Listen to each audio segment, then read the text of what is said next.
to help you get started, I thought that I would record a short video about this charity review. So when you're in your group of no more than 3 people and you've selected your 3 charities, here's what to do.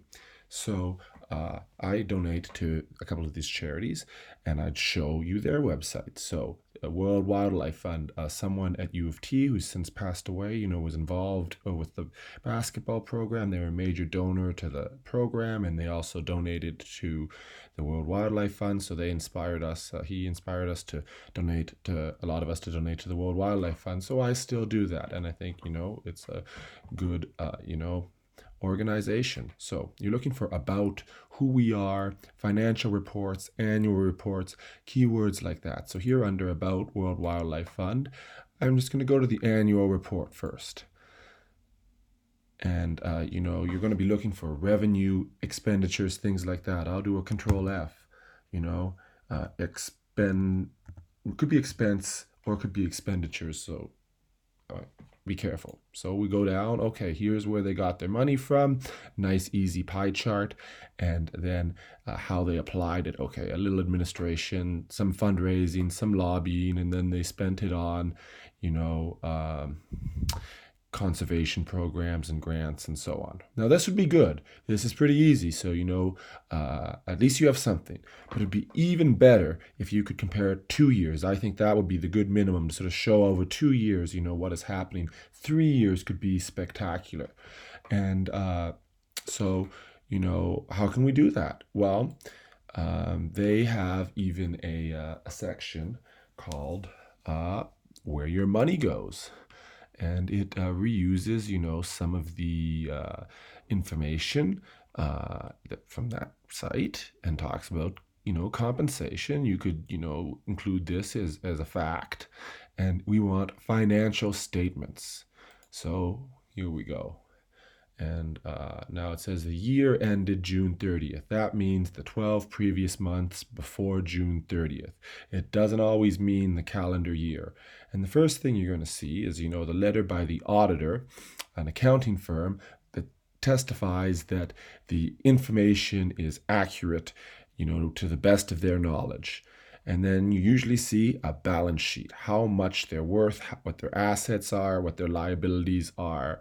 And again, it should balance, So then we get the statement of operations. And so you want to see, hey, we have 2018, we have 2017, we can compare. So we can see the expenses, the conservation expenses, about 17.5 million. And then, administration, 6.2. Amortization, that's a fancy word for saying, how things like cars and equipment and computers slowly lose value over time. And then you can figure out, hey, how much goes to the cost out of each dollar donated. And you can compare it to the year before, which is great. So another one, Pathways to Education. They did a thorough job with Eastern Commerce. They really helped the students out there. So I give to that. And you're looking for About Us, things like that. So here under the About Us, you scroll down, see financial reports. And I click on that, and it has fiscal years, here you could do 3 easily. And fiscal year 2019, obviously 2019 isn't over. So their fiscal year is from April 1st, 2018 to March 31st, 2019. And we look at it and we see, okay, the auditor's letter, we see the balance sheet, we can compare relative size of this to the World Wildlife Fund, and then you can see where does the money go. Okay, grants, scholarships, bursaries, things like that, about 22.8 million, and then other kinds of program management like salaries and fundraising and so on, 7.2 million. And again, you can compare it to see which one, gives the most and make that part of your recommendation. So certainly there could be elements of the YPI project. You were talking about the value of the charity, but make sure we go to those financial reports and get some specific information from them. And hopefully, you can learn a bit about accounting and think about the holiday season and charity at the same time.